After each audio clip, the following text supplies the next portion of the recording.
Hallo, ich bin der Andi. Und grüß euch, ich bin die Lissi. Und wir werden euch jetzt ein Märchen aus dem Kropfwald erzählen. Es war einmal ein gestandener und ziemlich großer Bauernbursche aus dem Krapfeld, der von Lambrücken nach Silbereck ging, weil er sich unsterblich in das Schlossfräulein von Silbereck verliebt hatte. Boah, bin ich fertig. Ihm war kein Weg zu weit und er hatte auch nicht die Scheu und versuchte es immer und immer wieder. Lissi, lass dein Haar herunter. Doch nichts passierte. Jetzt muss ich was anderes probieren. Maschine.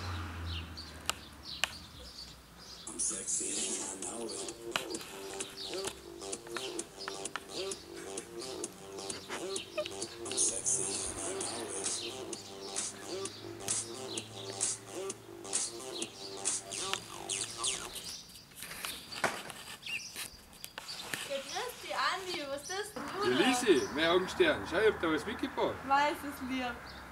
Wir hoffen, dass das Märchen hier nicht zu Ende ist, denn wir werden das erste Landjungpärchen, das ist gewiss.